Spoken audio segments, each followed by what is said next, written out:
ओम साई राम। मैं साई सेवक। पिछले कई दिनों से बाबा को लेके जो कंट्रोवर्सी चल रही है कि बाबा मुसलमान थे, बाबा ने मुस्लिम धर्म का प्रचार और प्रसार किया, बाबा का नाम चांद में था, वगैरह वगैरह, और इसके किसी भी तरह से लिखित स्वरूप में प्रमाण ना होते हुए भी एक कोई पाखंडी आके बात करता है कि बाबा चांद में थे, और अज्ञातवश कई हिंदू लोगों ने और कई लोगों ने इसे सच भी मान लिया। कई पाखंडियों का ऐसा कहना है कि बाबा चोरी और डकैती करते थे। अगर ऐसा होता तो उस वक्त अंग्रेजों का जमाना था। किसी भी अंग्रेजों के डायरी में इसके प्रमाण नहीं है, ना इसके उल्लेख है। बाबा 85 वर्ष तक 85 ईयर्स तक शिरडी में रहे थे, उनमें कहीं भी इसका वर्णन नहीं है, और ये जो आरोप किया हुआ है ये 100% झूठ है। उन्हीं अज्ञानी लोग को मैं थोड़े से कुछ प्रमाण देना चाहता हूँ, शास्त्रों के प्रमाण।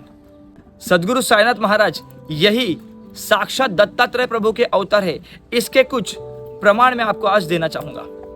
दत्तात्रेय महाराज जो ब्रह्मा विष्णु महेश इनके साक्षात एकत्रित रूप है, उनके पहले अवतार श्रीपाद श्री वल्लभ, इनके चरित्रामृत में इनका जीवन काल 1320 से लेकर 1350 तक रहा है।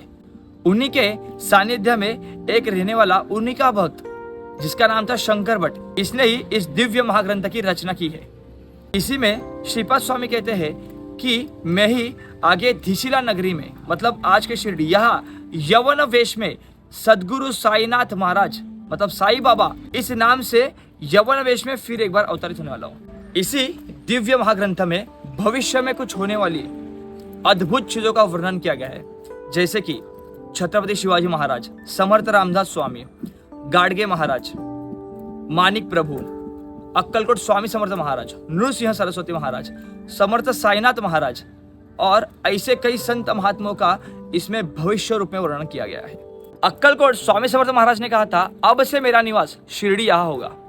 उन्होंने 30 अप्रैल 1878 इस वक्त वटवृक्ष के नीचे महासमाधि ली थी, और इसी के बाद श्री स्वामी समर्थ महाराज ने जितने भी उनके भक्तजन वहां जमा हुए थे उनको कहा था, अब से मेरा निवास शिरडी यहाँ होगा।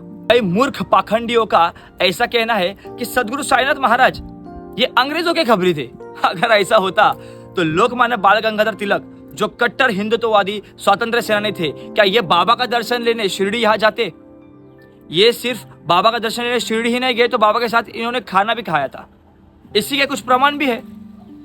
बाबा क्रांतिकारियों को गुप्त तरीके से मदद करते हैं, ऐसी खबर अंग्रेजों को पहुंची थी, और इसीलिए उन्होंने एक पुलिस अधिकारी की नियुक्ति की थी जो आगे चल के बाबा का बहुत बड़ा भक्त हुआ, और जिसने बाबा पर कई सारी चीजें लिखी, जिसका नाम था दासगनु। इसी के साथ आगे बाबा पर लोग ऐसे आरोप लगा रहे हैं कि बाबा मुसलमान थे और बाबा मुस्लिम धर्म का प्रचार और प्रसार करते थे। अगर ऐसा होता तो बाबा के दोनों कान छिदवाए गए थे, जो हिंदुओं के 16 संस्कारों में से एक संस्कार है, जिसको कर्णवेधन संस्कार कहा जाता है। बाबा जिस मस्जिद में रहते थे, गिरी पड़ी मस्जिद थी वो, बाबा ने उसका नाम द्वारका माई रखा था। बाबा हमेशा कहते थे कृष्णा की ही द्वारका माई। बाबा ने उसका जुम्मा मस्जिद वगैरह ऐसा कुछ नाम नहीं रखा था। आप मुझे एक ऐसा मौलवी या मौलाना लाके दिखा देना जो मस्जिद में रामनवमी मनाता हो, जो मस्जिद में दीपावली मनाता हो, जो मस्जिद में कृष्ण जन्माष्टमी मनाता हो। बाबा ये सारे त्योहार बड़े धूमधाम से मनाते थे। बाबा मुसलमानों को राम राम और हिंदुओं को अल्लाह मालिक कहते थे। बाबा ने सभी को सर्वधर्म समभाव की शिक्षा दी है। पिछले महीने में जब शिरडी गया होता, तब अब्दुल बाबा के वंशजों के साथ मेरी कुछ बातचीत हुई। अब्दुल बाबा ये बाबा के निस्सिम भक्त थे। उनके वंशजों से बात करते वक्त मुझे समझा कि उन्होंने गीता पढ़ी हुई है, उनको गीता का पूरा ज्ञान था।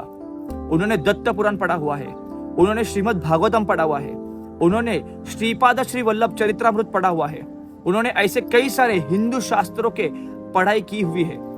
अगर बाबा इस्लाम धर्म का प्रचार और प्रसार करते तो क्या अब्दुल बाबा के ही वंश रहने वाले वो हिंदू धर्म के शास्त्रों का पढ़ाई करते थे? इसलिए ये भी आरोप सरासर झूठ है।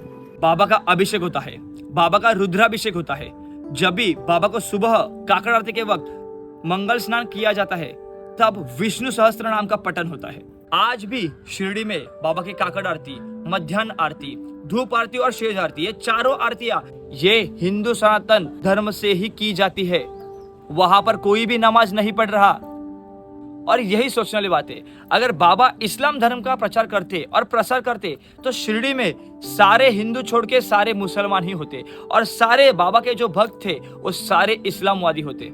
और इसी में आगे श्रीपाद श्री वल्लभ चरित्रामृत में 45 अध्याय में श्रीपाद स्वामी हनुमान जी को धरती पर सदगुरु वेश में अवतार लेने के लिए कहते हैं और उनकी सायुज्यता मुक्ति हनुमान जी को देते हैं और अब से ये साईनाथ इस नाम से संबोधन किया जाएगा, ऐसा आशीर्वाद देते हैं। मैं सभी हिंदू सनातनियों को आवाहन करता हूँ और हाथ जोड़कर नम्र विनंती करता हूँ कि आप श्रीपाद श्री वल्लभ चरित्रामृत ये जरूर पढ़िए और बाबा के बारे में जो सत्य है, जिसके प्रमाण उसमें दिए हुए, ये जरूर गौर कीजिए। किसी पाखंड या ढोंगी का सुनने से अच्छा आप शास्त्रों के प्रमाणों पर ज्यादा विश्वास रखिए और सदगुरु साईनाथ महाराज की निरंतर सेवा करते रहिए। मैं कुछ नाम मेंशन करना चाहूंगा, इनके सदगुरु साईनाथ महाराज के रिलेटेड वीडियो जरूर देखना।